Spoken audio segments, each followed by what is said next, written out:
실라와 디모데가 마게도나로부터 내려오매 바울이 하나님의 말씀에 붙잡혀 유대인들에게 예수는 그리스도라 밝히 증언하니 그들이 대적하여 비방하거늘 바울이 옷을 털면서 이르되 너희 피가 너희 머리로 돌아갈 것이요 나는 깨끗하니라.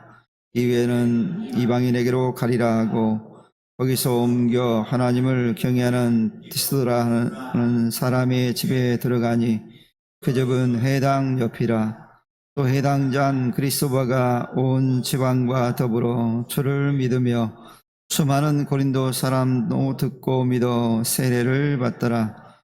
밤에 주께서 환상 가운데 바울에게 말씀하시되 두려워하지 말며 침묵하지 말고 말하라. 내가 너와 함께 있음에 어떤 사람도 너를 대적하여 이렇게 할 자가 없을 것이니 이는 네 성중에 내 백성이 많음이라 하시더라. 1년 6개월을 머물며 그들 가운데서 하나님의 말씀을 가르치니라. 아멘. 서로 인사합시다. 참 잘 오셨습니다. 은혜 많이 받고 가세요. 은혜 많이 받고 가세요. 오늘의 말씀의 제목은 무엇에 붙잡힐 것인가, 누구에게 붙잡힐 것인가 라고 하는 말씀의 제목으로 함께 말씀을 나누려고 합니다. 누구에게 붙들 것인가 라고 하는 주제의 말씀을 가지고 말씀을 나눠보기를 원하는데요. 우리 인간에게는 6개의 과목이 있다고 합니다. 그 첫 번째 과목은 자아도취의 과목입니다. 이 과목은 일명 공주병, 왕자병이라고도 합니다. 그래서 이 왕자병이나 공주병에 한번 걸리면 태어나기가 정말 어렵습니다. 그래서 적당한 공주병, 적당한 왕자병은 필요한데 지나치게 거기에 빠져 있으면 헤어나기가 어렵습니다. 그리고 예전에 유명한 탤런트 김자옥 권사님이 그 공주는 외로워라고 하는 그 노래를 불렀던 적이 있는 것 같아요. 공주가 되면 외롭습니다. 왕자병에 빠지면 외롭거든요. 이게 별로 좋은 게 아니거든요. 그러니까 만약 이런 질병 가운데 있다면 속히 어떻게 빠져나와야 합니다. 우리 성도님과도 혹시 그런 병에 있으면 빨리 빠져나오시기를 축원합니다. 아멘 하신 분들은 공주병에. 두 번째 과목은 뭐냐면 비판의 과목입니다. 이 과목은 항상 다른 사람의 단점만 보고 비판하기를 좋아합니다. 꼭 그런 사람이 있잖아요. 좀 칭찬해도 될 법한데 꼭 나쁜 것만 말하는 사람들이 있거든요. 근데 따져보면 좋은 게 훨씬 많습니다. 그런데 나쁜 것만 보려고 하다 보니까 나쁜 것만 보게 되거든요. 이런 감옥에 빠져 있으면 안 됩니다. 세 번째 감옥은 뭐냐면 절망의 감옥입니다. 모든 일에 대해서 항상 부정적으로 생각하고 세상을 바라볼 때도 부정적으로만 봅니다. 그러다 보니까 특징이 있습니다. 불평합니다. 늘 입에 불평이 머물러 있어요. 감사하기보다는 그래서 늘 불평하고 그러다 보니 결국 불평을 많이 하다 보면 절망에 빠지게 돼 있어요. 이런 감옥으로부터 우리는 벗어나야 되겠죠. 우리 성도님들은 이런 감옥에 빠지지 않기를 축원합니다. 단 한 명도 없기를 축원합니다. 네 번째 감옥은 뭐냐면 과거 지향의 감옥입니다. 늘 옛날이 더 좋았다라고 얘기해요. 그러다 보니까 현재를 낭비하면서 살아가야 돼요. 지금이 더 중요한데 과거에 낭비하면서 살아가거든요. 혹시 여러분들 30대, 20대로 돌아가면 좋을 것 같죠? 절대 그렇지 않습니다. 어떻게 장담합니까? 더 좋을 거라고. 우리는 그걸 좋을 것이라고 생각을 하거든요. 돌아갈 수도 없을 뿐만 아니라 결코 더 좋을 수 없거든요. 사람들은 그래도 그런 생각이 빠지면 현재를 제대로 살아갈 수가 없는 거예요.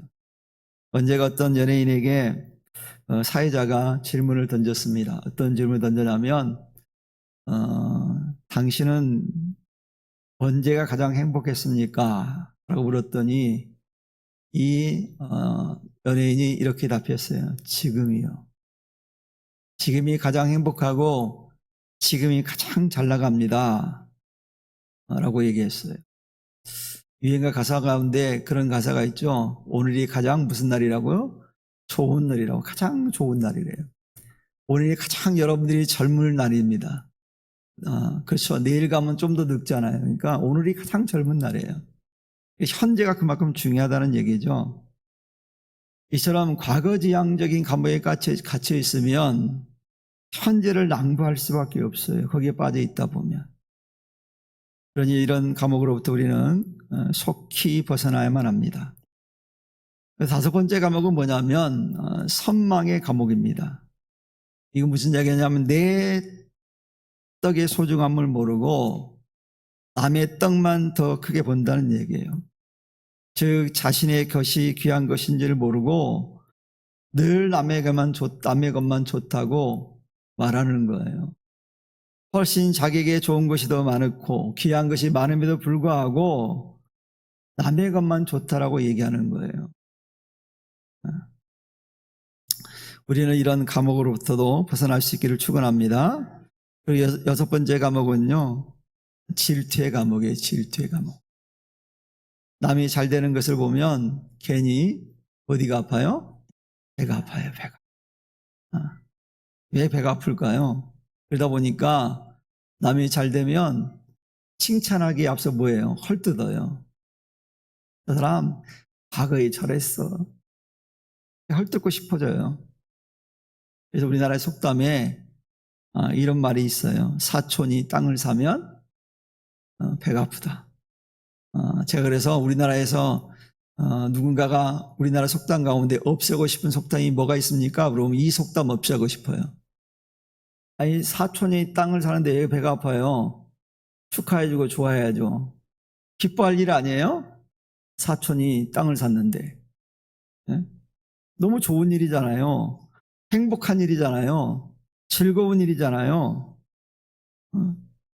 어제 우리 막내 누나 둘째가 결혼해가지고 갔다 왔는데요. 셋째가 먼저 갔고 둘째가 이번에 갔어요. 둘째 딸이 시집을 갔는데 그 집이 5월달이거든요. 5월달. 딸이 넷인데 딸이 넷인데 다 딸이에요.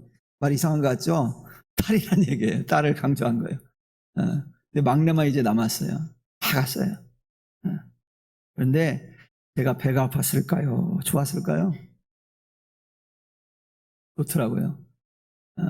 그래서 스몰 웨딩이라고 그러죠. 스몰 웨딩을 했어요. 스몰 웨딩.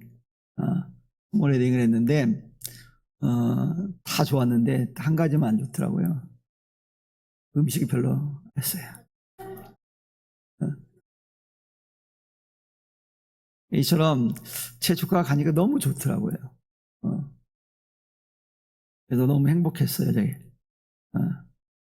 근데 보통 우리는 어때요? 잘 됐다 그러면 배 아프잖아요. 그래서 저는 이 속담을 없애고 싶어요. 없앨 수만 있다면. 그래서 이 여섯 가지 감옥에 우리가 매여 있으면 이 감옥에 탈출하지 않으면 절대 행복해질 수 없어요. 그러니 사랑하는 성도들이요, 이 감옥으로부터 빨리 탈출할 수 있기를 축원합니다. 그래서 우리가 무엇에 잡혀 있느냐, 누구에게 잡혀 있느냐에 따라서 그래서 삶의 질이 달라질 수 있는 거예요. 여러분, 행복한 게 좋아요? 불행한 게 좋아요? 행복한 게 좋잖아요. 근데 이 여섯 가지 감옥에 갇혀 있으면 행복이 안 와요. 남을 자꾸 욕하는데 행복할 리가 없잖아요. 배가 아픈데 행복할 일이 없잖아요. 제가 말씀드린 공주병에 빠졌으면 외롭다고. 행복하지 않잖아요. 여러분 왕따가 행복하다고 얘기합니까? 행복하지 않잖아요. 그러니 여섯 가지 감옥에서 우리가 빠져나와야 돼요. 그렇다면 과연 우리가 어떤 삶을 사는 것이 우리의 삶이 유익이 될까요? 한번 생각해 봐야 돼요. 그래서 오늘 말씀을 통해서 한번 생각해 보기로 합니다. 오늘 본 5절 말씀에 보니까 사도 바울이 어떤 삶을 살았는가 하는 것을 잘 대변해주는 말씀이 나오는데요. 사도 바울은 하나님 말씀에 붙잡혔다 이렇게 말씀해요. 뭐에 붙잡혔다고요? 하나님 말씀에 붙잡혔다라고 말씀해요. 그런데 여러분 당시 바울의 상황을 보면요. 너무 힘든 상황이었어요. 왜냐하면 밤낮을 가리지 않고 노동을 해야만이 하루하루를 연명할 수 있을 정도였어요. 그러니까 끼니를 겨우 이어갔다는 얘기예요. 일하지 않으면.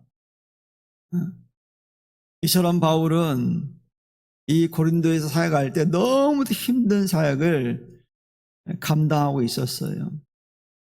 그토록 힘든 시간을 보내고 있었는데 이런 바울에게 아주 위안이 될 만한 소식을 가지고 실라와 디모데가 고린도를 방문했어요. 바울이 있는 곳을 방문했다는 얘기예요. 그리고 바울에게 전해준 소식은요. 어떤 거였냐면 데살로니가 교회 성도들이 믿음을 지켜가고 있을 뿐만 아니라 그리스도의 사랑 안에서 믿음이 성숙해지고 있다라고 하는 소식을 들었어요. 사실 여러분 먹을 걸 잔뜩 갖다 준 게 아니라 바울이 목회했던 이 데살로니가 교회의 성도들이 신앙생활을 열심히 한다라는 얘기를 하는 거예요. 이 소식을 접한 바울은 너무 행복해요. 기뻐합니다. 그래서 위로를 받아요. 위로를. 육체적인 삶은 힘들었지만 이런 소식을 듣고 난 다음에 너무 행복해하는 거예요. 비록 자신은 핍박으로 인해서 고린도로 왔지만 늘 걱정하고 염려했거든요. 그리고 그들을 위해 기도했거든요. 그런 성도들에 대한 좋은 소식을 접하고 나니까 너무 행복한 거예요.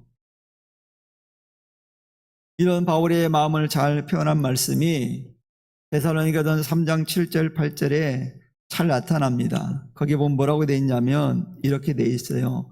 이러므로 형제들아 우리가 모든 궁핍과 환난 가운데서 너희 믿음으로 말미암아 너희에게 위로를 받았노라 그랬어요. 지금 상황이 어떻다고요? 궁핍과 환난 가운데 있대요. 그런데 너희들에게 믿음에 대한 소식을 듣고 난 다음에 내가 위로를 받았대요. 너희 믿음 생활 잘하는 거 들으니까 내가 정말 위로가 된다라고 얘기하는 거예요. 그러면서 뭐라고 해야 하냐면 그러므로 너희가 주 안에 굳게 선즉 우리가 이제는 살리라 그랬어요. 사실 바울이 너무 궁핍했거든요. 노동을 해야만이 생계를 이어갈 수 있었어요. 그런데 그 가운데 실라와 디모데가 가져온 데살로니가 교인들의 믿음에 대한 소식을 바울이 듣고 큰 위로가 되었다는 얘기예요. 그래서 바울이 이제 내가 살 것 같다는 거예요. 숨이 턱턱 막혔는데 숨이 내쉰다는 얘기예요. 숨이 내서진다는 얘기예요. 그동안 죽을 마셨는데 이제 살 것 같다는 얘기예요. 살만 난다는 얘기예요. 살만 난다는 얘기예요. 여러분 가정에 여러분이 많은 일로 인해서 힘들고 어려울 때 소식이 들려오는 거예요. 내 자식이 좋은 회사에 취직했다. 또 좋은 배우자를 만났다. 이런 소식이 들리면 여러분 어때요? 기분 나빠요? 좋잖아요. 위로가 되잖아요. 그동안 고생한 것들이 다 없어지잖아요. 상쇄가 되잖아요. 위로가 돼요. 여러분 선생님들에게 가장 행복할 때가 언제일까요? 선생님들이 가장 행복할 때가 언제일까요? 선생님을 안 해봐서 몰라요? 예, 선생님 해보신 분들이 있어요, 우리 교회에. 언제가 제일 행복해요? 제자들이 잘 됐다. 수학여행 잘 갔다 왔죠? 아무 일 없었죠? 행복하시죠? 이럴 때가 행복한 거예요. 제자들이 아무 일 없이 잘 다녀왔어. 이게 얼마나 행복해요. 선생님은 그때 행복하거든요. 잘 됐다는 얘기를 들으면 너무 좋아요. 제가 대학 강단에도 서보고 또 대학교에서 10년 동안 그 복음을 전해서 그 학교 내에 교회를 세우는 일을 했었는데 굉장히 많거든요, 숫자가요. 그런데 좋은 소식도 들리지만 나쁜 소식도 들을 때가 있어요. 좋은 소식 들을 때는 너무 행복한데 안 좋은 소식 들으면 너무 마음이 아파요. 언젠가 어떤 졸업생에 대한 이야기가 들려왔는데 이사가서 강원도에, 결혼해서 강원도에 살았는데 암으로 죽었다는 거예요. 더 마음 아프게 한 것은 신앙생활을 하다가 안 했다는 거예요. 너무 아프더라고요. 그런 얘기를 들을 때만 너무 마음이 아파요. 근데 반대로 살던 얘기 들으면 너무 기분 좋아요. 제가 가르친 제자들 가운데 목사님이 한 10명 이상 나왔거든요. 그런데 재작년인가 연락이 왔어요. 목사님, 저 의정부에 있는 어떤 교회로 부임하게 됐습니다. 그러더라고요. 목사님, 그 전에 이제 얘기를 했죠. 기도해 달라고. 그런 기회 갈 수 있는 기회가 있는데 목사님 기도해 주세요. 라고 했는데 한참 후에 연락이 왔어요. 가게 됐습니다.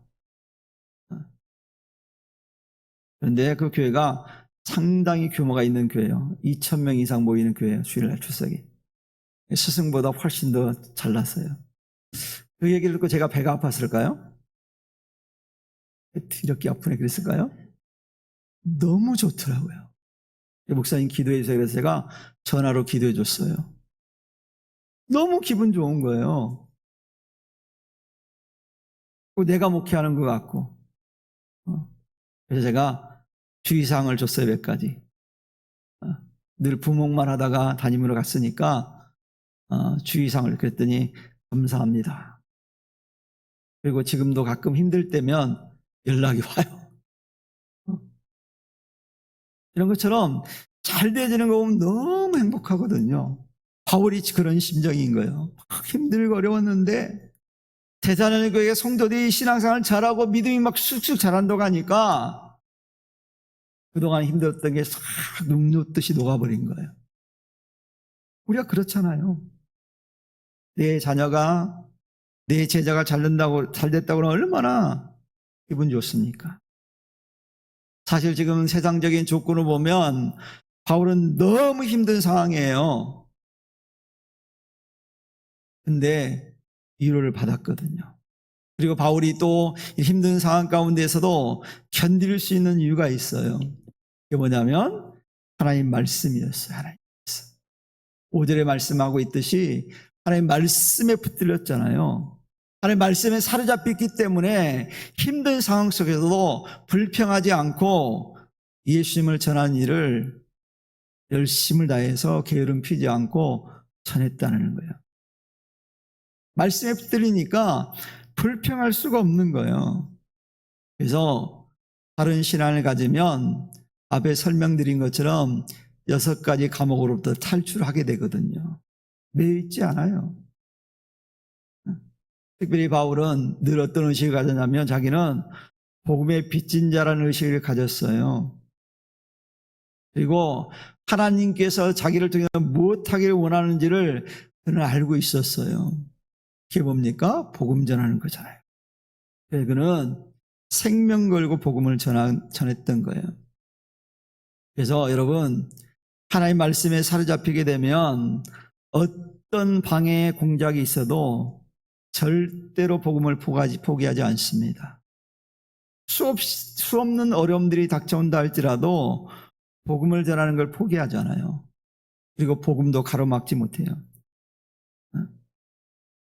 여러분, 이런 바울의 모습을 보면서 우리는 내가 누구에게 무엇에 붙잡혀 살아야 될 것인가 하는 것을 다시 한번 생각해 보게 됩니다. 그리고 오늘 특별히 하나님의 말씀에 사로잡혀 사는 것이 얼마나 중요한 일인가 하는 것을 다시 한번 깨닫게 돼요. 사랑하는 성도 여러분, 하나님 말씀에 붙들린 바에 살기를 축원합니다.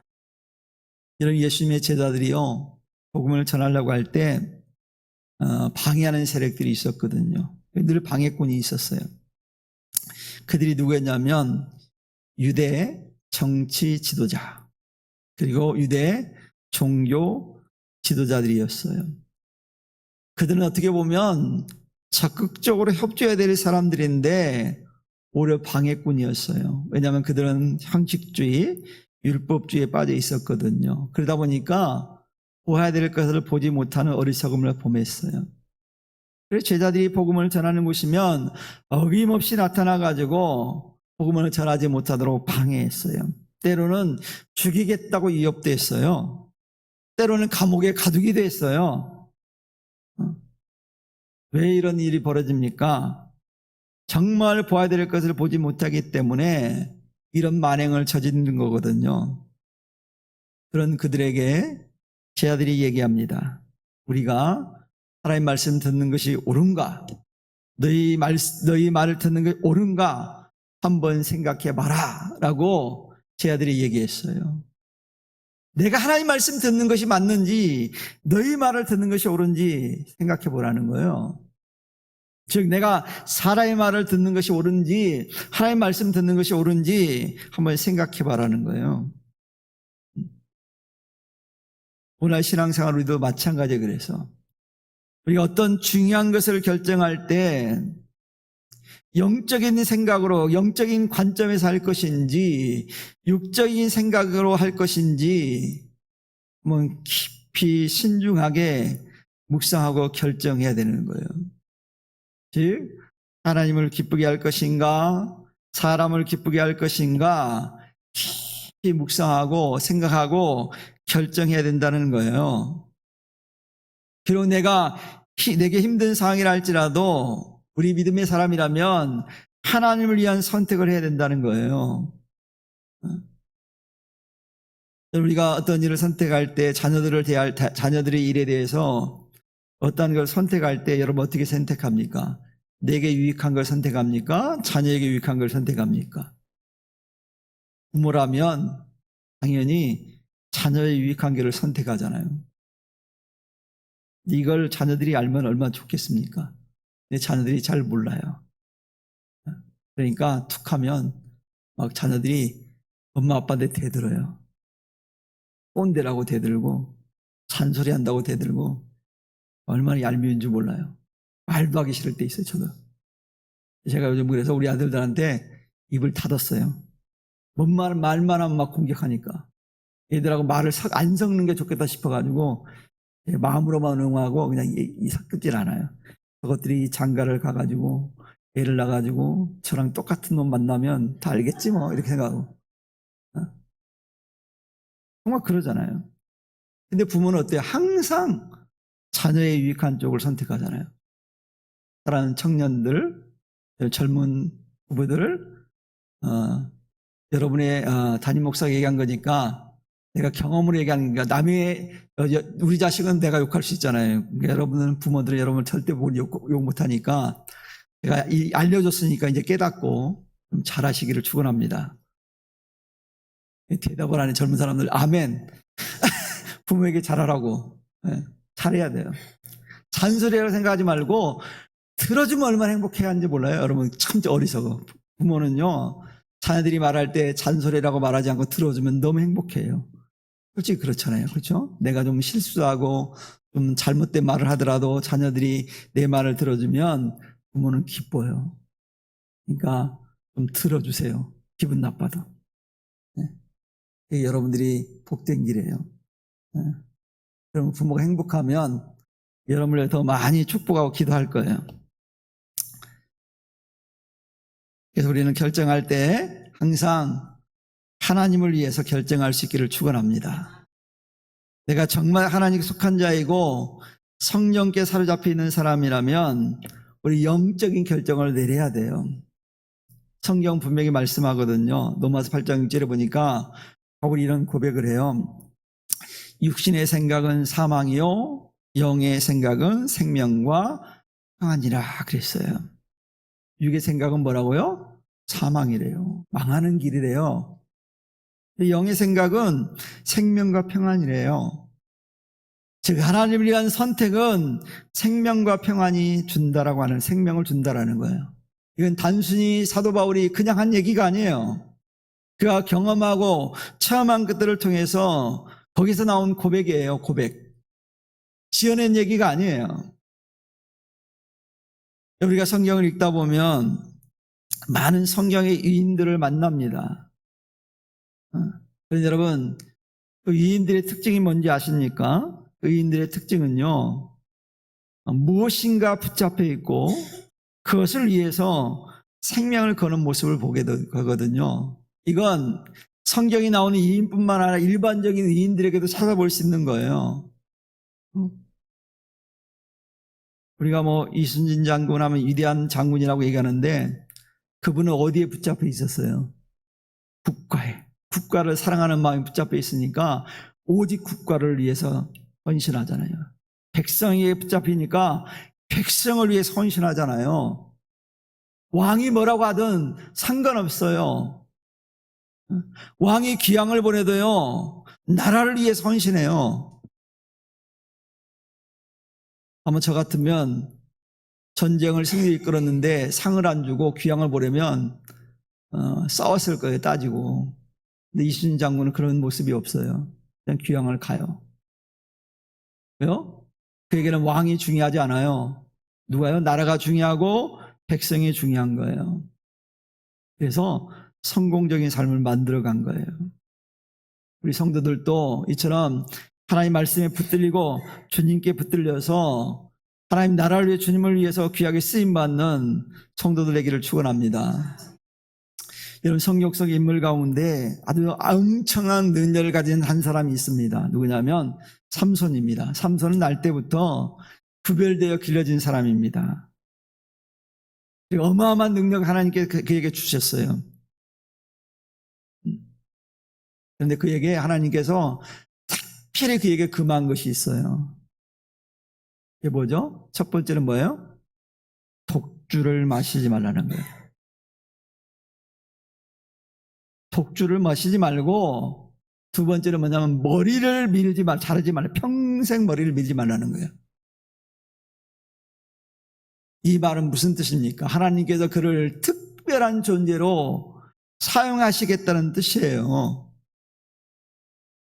그런데 여러분, 이 삼손이 장성해서 하나님의 말씀을 믿고 하나님의 말씀을 의지하고 하나님의 말씀에 붙들려서 그게 살았습니까? 아니요, 전혀 반대의 삶을 삽니다. 독주를 마시기 시작했고요. 심지어는요, 삼손은 이방 여인에게 반해서 자신의 사명을 잊어버렸어요. 이 사람은 독주에 사로잡히고 이방 여인에게 사로잡히고, 그 순간 이 사람은 하나님 말씀을 온데간데 없고 자신이 하고 싶은 대로 마음껏 살았어요. 독주를 마셔서 술이 그를 이끄는 대로 살았어요. 그리고 이방 여인이 자신을 이끌고 가는 대로 갑니다. 결국 어떻게 됐습니까? 머리가 밀리고요, 눈이 뽑히고요, 노예로 전락하는 처참한 신자가 되어버리고 맙니다.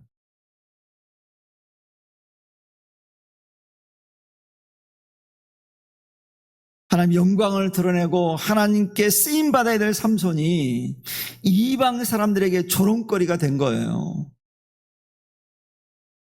저는 여러분, 이 삼손의 모습을 보면서 하나님이 얼마나 마음이 아팠을까. 우리도 교회 직분을 가지고 이런 삶을 산다면 하나님이 정말 마음 아파하실 거예요. 삼손과 같은 어리석은 자가 되지 않길 바랍니다. 우리가 하나님께 붙들려야 되잖아요. 하나님께 붙잡혀 살아야 되잖아요. 근데 사람의 세상에 붙잡히게 되면 하나님 영광을 가리울 수 있어요.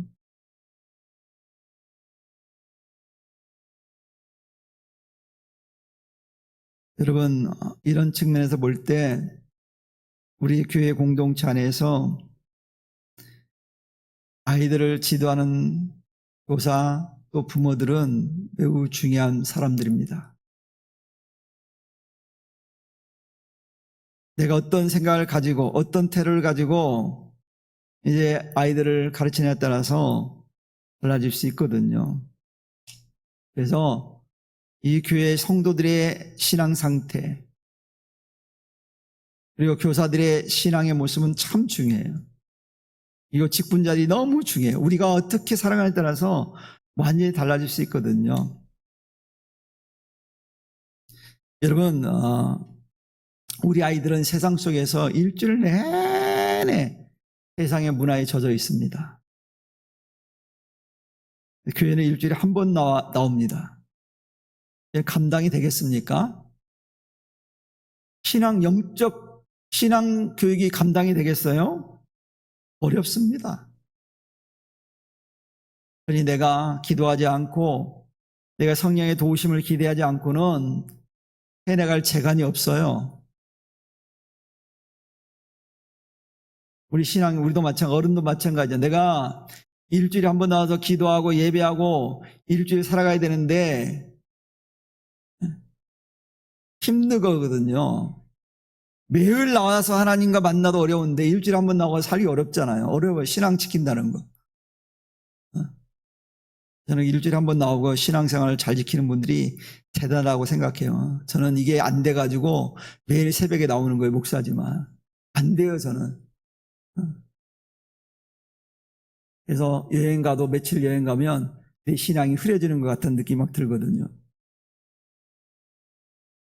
그러니까 우리 아이들이 하나님의 사람으로 사로잡히기 위해서 우리가 기도해야 돼요. 여러분, 에덴 동산에 하나님 만드시고 난 다음에 그곳에 아담과 하와가 살도록 하나님 하셨습니다. 그 하나님께서 하와하고 아담에게 원하시는 게 뭐였을까요? 하나님이 사람답게 살기 원했어요. 근데 그들이 하나님의 말씀 사로잡히기 하나님 원했는데 그 하나님의 말씀 사로잡히지 않고 사단의 유혹에 넘어갔어요. 아담과 하와가 사탄에게 넘어간 순간 그는 하나님을 배반합니다. 하나님 영광을 드러내야 할 심령이 하나님 영광을 드러내지 못하고 오히려 하나님 영광을 가리는 어리석음을 범했거든요. 왜 그렇게 됐겠습니까? 이유는 딱 하나입니다. 말씀을 버렸기 때문이에요. 이처럼 말씀에 사로잡히지 않으면 실패하는 건 지극히 당연해요. 어떻게 이길 수 있겠습니까? 그럼 여러분 오늘날 우리들이 하나님의 말씀에 어떻게 해야 될까요? 사로잡혀야 되겠죠. 그러니 무슨 일이 있어도 우리는 하나님의 말씀에 예민하면 안 됩니다. 그러니 여러분 우리 아이들도 우리가 하나님의 말씀에 사로잡힐 수 있도록 교회 선생님들도 힘써야 되지만 사역자들도 힘써야 되지만 가정에서 부모들이 헌신이 요구돼요.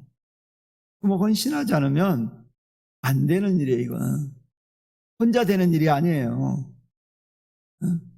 저는요 부모들이 가끔 학교에 찾아와가지고 막 따지는 부모들을 만나요. 참 머리석은 부모라고 생각해요. 왜 그게 선생님 책임이에요? 선생님만 책임이에요? 자기도 책임 있죠. 자기가 집에 제대로 좀 가르치지. 훨씬 자기 집에 있는 시간이 많은데 그렇잖아요. 이 아이들이 누구 말을 더 잘 들어야 됩니까? 부모 말을 잘 듣는 게 맞잖아요. 저는 그래서 선생님 탓하는 사람 별로 좋아하지 않습니다.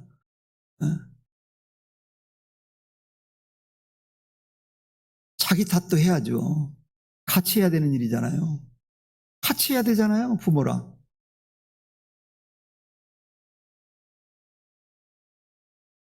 여러분 오늘 본문에 등장하는 바울은 바로 그런 사람이었어요. 늘 성도를 위해 걱정하고 염려하고 또 목회자를 파송할 때도 그 목회자들이 그런 마음, 자기와 같은 심정을 가지고 하기를 원했거든요. 여러분, 특별히 바울은 고린도에서 복음을 전할 때 정말 힘들었습니다. 근데도 그는 복음 전하는 그 열심을 놓지 않았어요. 그 결과가 어떻게 됐냐면 해당장 그리스도의 온 집안이 구원을 받았어요. 유지거든요, 유지. 해당장 그러면 그 지역의 영적인 책임을 지는 사람이잖아요. 근데 그가 예수 믿고 구원을 받게 된 거예요. 저는 예수를 몰랐다가. 얼마나 영향력이 있겠습니까? 예전에 농촌에서 목회할 때 목사님들은 유지에게 복음을 전하려고 얘기합니다. 주로 심습니다. 왠지 아세요? 그 유지 한 사람이 믿으면요, 영향력이 있어요. 막 사교부가 커요. 그 사람 한마디가 영향력이 있거든요. 그리스도가 그런 사람이에요. 오늘 성경에 나오잖아요. 그들이 구원을 받게 되었을 때 수많은 사람들이 바울이 전하는 메시지를 듣고 세례를 받는 역사가 일어나잖아요.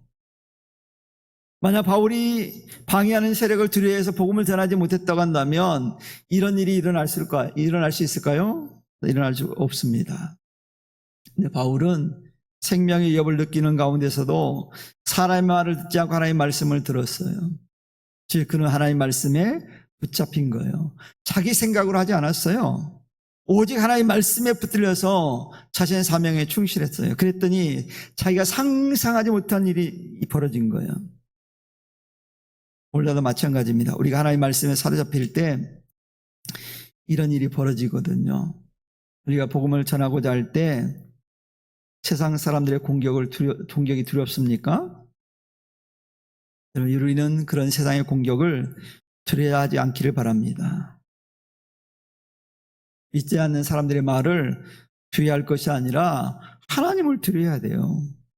왜냐하면 하나님은 살아계시기 때문에 우리를 살리기도 하고 죽이기도 할 수 있는 분이 우리 하나님이잖아요. 주님께서 그래서 이런 말씀하셨어요. 몸은 죽여도 영혼은 능히 죽이지 못하는 자들을 두려워하지 말고 오직 몸과 영혼을 능히 지옥에 멸하시는 자를 두려워하라라고 마태복음 10장 28절에 말씀하거든요. 사람 두려워하지 말고 몸과 영혼까지도 지옥에 멸하시는 자를 두려워하라고 말씀하고 있어요. 누구를 두려워하겠습니까? 누구를 두려워하는 게 맞아요. 그리고 오늘 하나님의 말씀에 사로잡혀 복음을 포기하지 않고 복음을 전하는 바울을 하나님이 찾아가십니다. 그에게 용기와 위로의 말씀을 주거든요. 오늘 본문 우리가 읽은 말씀 9절 10절에 보면 이런 말씀이 있어요. 밤에 주께서 환상 가운데 바울에게 말씀하시되 두려워하지 말며 잠잠하지 말고 말하라. 내가 너와 함께 있음에 아무 사람도 너를 대적하여 해롭게 할 자가 없을 것이니 이는 이 성중에 내 백성이 많음이라 이렇게 말씀하고 있어요. 두려워하지 말래요. 주님이 함께 하시겠대요. 사람을 두려워하지 말라고 말씀하잖아요. 하나님은 분명히 내가 너와 함께 할 테니까 두려워하지 말고 잠잠하지 말고 말하라고 분명히 말씀하고 있어요. 하나님께서 함께 하시면 그 누구도 바울을 건드릴 수 없을 것이라고 주님 말씀하고 있어요. 이제 우리 하나님은 하나님의 말씀에 붙들린 자들을 책임지시는 분이 우리 하나님이에요. 그래서 하나님이 우리에게 두려워하지 말라고 말씀하신 거예요. 그리고 사랑하는 성도 여러분, 여러분 믿음이 있다면 두려워할 이유가 없습니다. 그리고 하나님은 하나님의 말씀을 의지하고 붙잡힌 사람들과 함께 일하시길 원하십니다. 그러니 여러분, 하나님의 말씀에 붙잡혀서 담대한 삶을 사는 믿음의 사람 되기를 축원합니다. 그리고 특별히 우리가 이 시대에 정말 우리 성도들이 기도해야 됩니다. 이유가 뭐냐면 예전보다 더 많은 부분에서 세상의 악한 문화에 노출되어 있기 때문에 유혹을 받고 있기 때문에 그래요. 나가기만 하면 세상에 얼마나 재밌는 게 많습니까? 제가 봐도 재밌어요. 여러분, 그래서 저는 방송을 봐도요, 사람의 재미를 추구하기 위해서 자극적인 걸 많이 하잖아요. 제가 늘 얘기하잖아요. 우리 하나님이, 우리 주님이 1박 2일에도 지고, 드라마에도 진다고 요즘은. 옛날엔 다 이겼어, 우리 주님이. 근데 요즘은 다 져요. 왜? 재밌어서. 예배 재밌지 않잖아요. 여러분, 예배 들으면 와가지고, 때로 혼나기도 하고 막 그러잖아요. 뭐가 재밌겠어요? 그가 막 웃고 그러는데. 그래서 지는 거예요. 그래서 우리가 그 유혹을 이기려면 더 많이 기도해야 돼요. 이 유혹을 이기려면 하나님의 말씀에 사로잡히고 성령께 사로잡히고 기도할 때 이런 유혹을 이겨낼 수 있습니다. 이런 성도이기를 축원합니다. 이 시간 우리는 결단해야 됩니다. 내가 무엇에 누구에게 붙잡힐 것인가 하는 것을 결정해야 돼요. 우리 사랑하는 성도 여러분, 우리 부평성장의 모든 성도들은 하나님의 말씀에 붙잡힐 수 있는 그런 성도이기를 축원합니다. 물질이 아니라 명예가 아니라 권세가 아니라 하나님의 말씀에 붙잡혀서 멋지게 승리하는 삶을 살아가는 귀한 은혜가 우리 모두에게 있기를 주님의 이름으로 간절히 축원합니다. 기도합니다. 하나님 감사합니다.